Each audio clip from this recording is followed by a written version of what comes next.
Bangabandhu Sheikh Mujib medical বিশ্ববিদ্যালয়ের নাম পরিবর্তন ও ভারতীয় দালালদের দেশ থেকে বিতাড়িত করার দাবি জানিয়েছে বৈষম্য বিরোধী শিক্ষক, চিকিৎসক, কর্মকর্তা, নার্স ও কর্মচারী ঐক্য পরিষদ।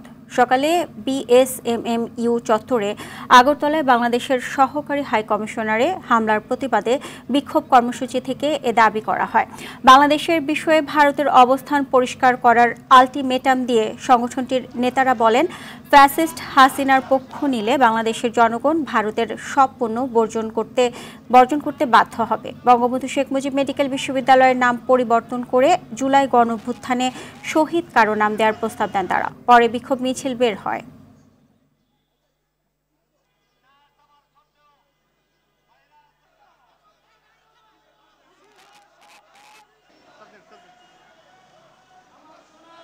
ভারত কি চায় এটা যদি আমাদেরকে এখনো বুঝতে অসুবিধা হয়, তাহলে যারা এই বাংলাদেশে ভারত প্রীতিতে ভারতের যারা দালাল এই দেশে আছে তাদেরকে এই বাংলাদেশের মাটিতে তাদেরকে থাকতে দেওয়া হবে না।